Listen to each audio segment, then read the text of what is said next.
Capítulo 12. A causalidade. Toda causa tem seu efeito. Todo efeito tem sua causa. Todas as coisas acontecem de acordo com a lei. O acaso é simplesmente um nome dado a uma lei não reconhecida. Existem muitos planos de causalidade, mas nada escapa à lei. O Kybalion. O sexto grande princípio hermético, o princípio de causa e efeito, contém a verdade que a lei domina o universo. Nada acontece por acaso, que este é simplesmente um termo para indicar a causa existente, porém não reconhecida ou percebida, que os fenômenos são contínuos, sem interrupção ou exceção. O princípio de causa e efeito está oculto em todas as ideias científicas antigas e modernas, e foi anunciado pelos instrutores herméticos nos primitivos dias. Quando se levantaram muitas e variadas disputas entre as diversas escolas de pensamento, estas disputas foram principalmente sobre os detalhes das operações do princípio e ainda, as mais das vezes, sobre a significação de certas palavras. O princípio obscuro de causa e efeito foi aceito como exato praticamente por todos os pensadores de nomeada do mundo inteiro.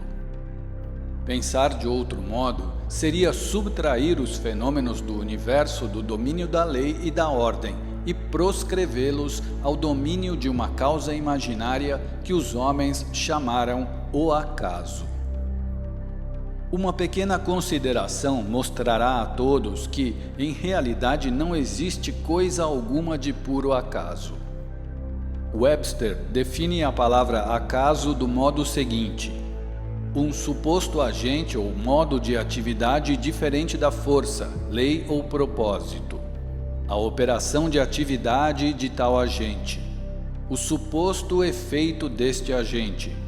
Um acontecimento fortuito, uma causalidade, etc. Porém, um pequeno exame mostrar-vos-á que não existe um agente como acaso, no sentido de uma coisa fora da lei, uma coisa fora de causa e efeito. Como poderia ser uma coisa que agisse no universo fenomenal, independente das leis, da ordem e da continuidade deste último? Tal coisa seria inteiramente independente do movimento ordenado do universo e, portanto, superior a este. Não podemos imaginar nada fora do todo, que esteja fora da lei, e isto somente porque o todo é a própria lei. Não há lugar no universo para uma coisa fora e independente da lei. A existência de tal coisa tornaria sem efeito todas as leis naturais e mergulharia o universo em uma desordem e ilegalidade caótica. Um exame cuidadoso mostrará que aquilo que chamamos acaso é simplesmente um modo de exprimir as causas obscuras, as causas que não podemos compreender.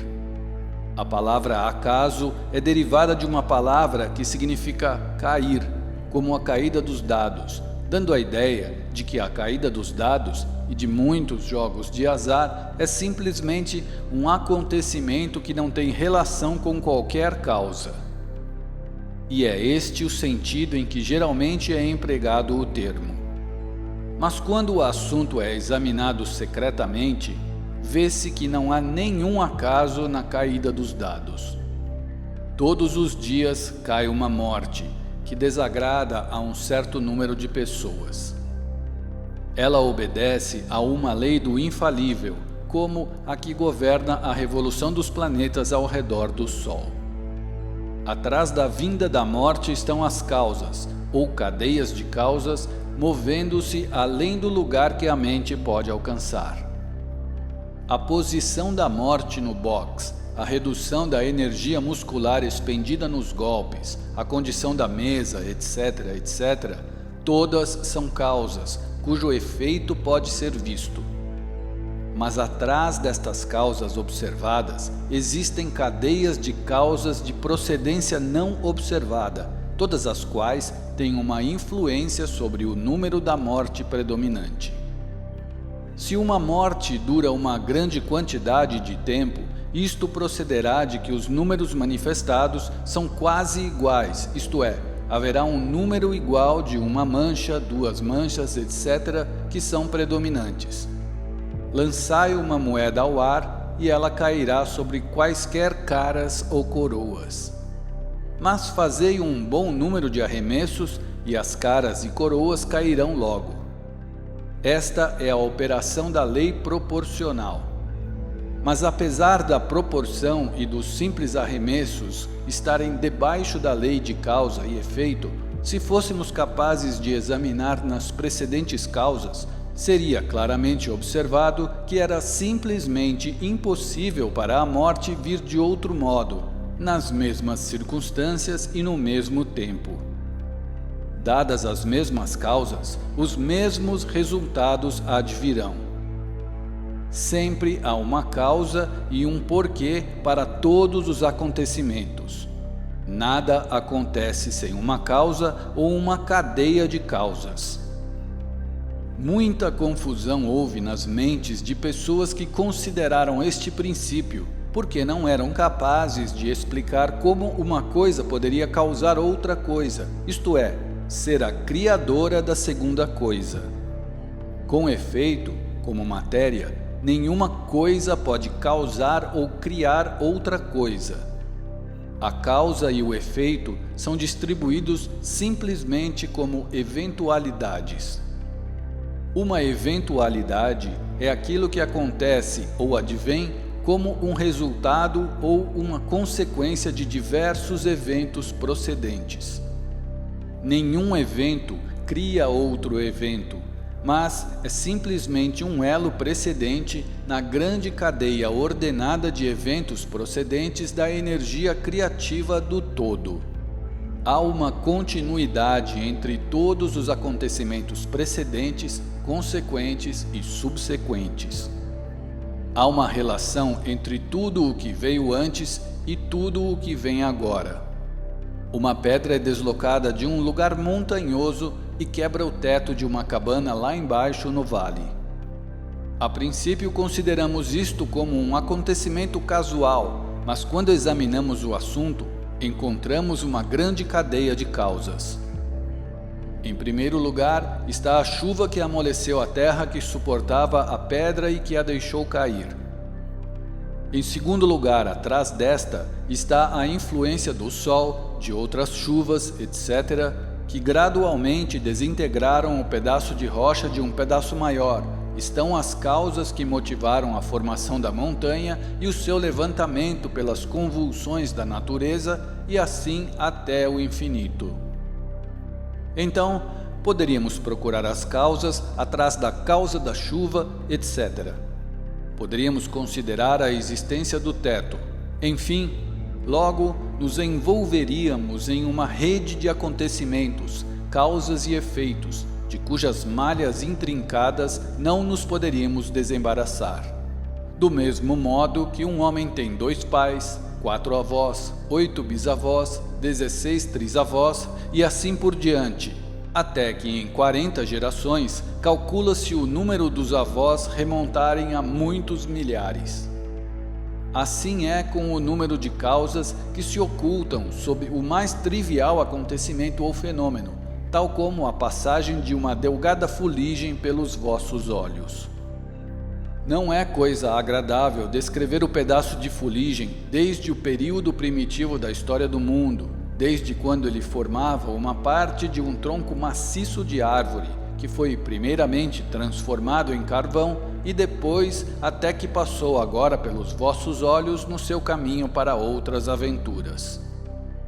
E uma grande cadeia de acontecimentos, causas e efeitos trouxe-o à sua condição presente, e a última é simplesmente uma cadeia dos acontecimentos que poderão produzir outros eventos centenares de anos depois deste momento.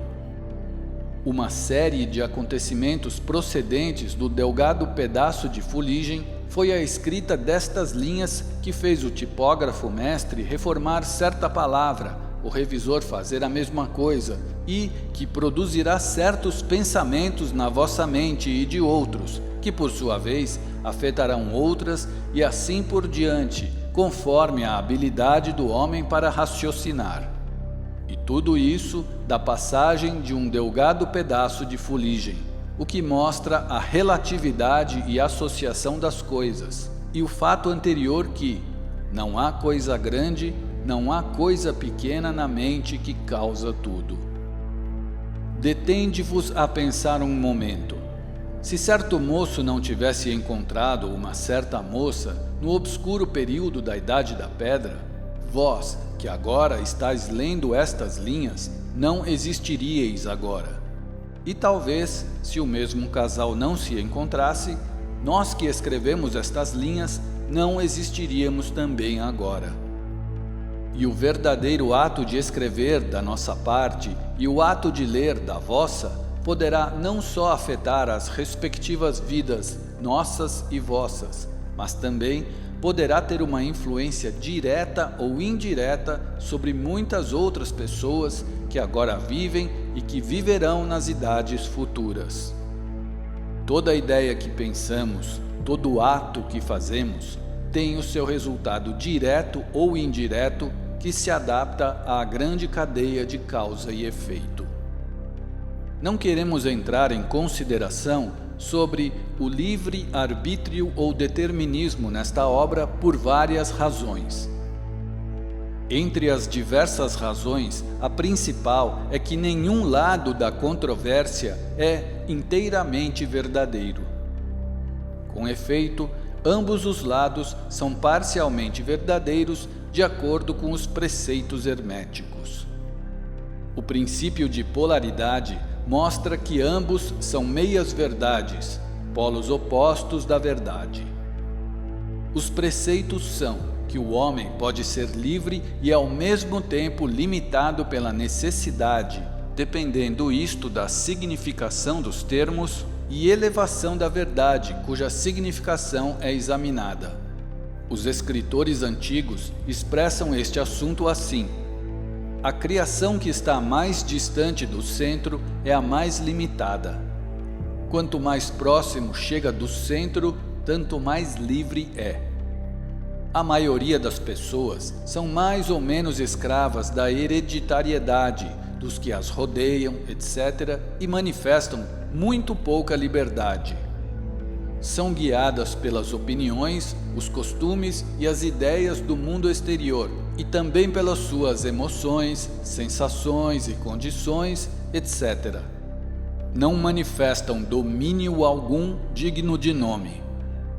Indignamente repudiam esta asserção dizendo: pois eu certamente sou livre para agir e fazer como me apraz, faço justamente o que quero fazer, mas deviam explicar melhor o quero e como me apraz.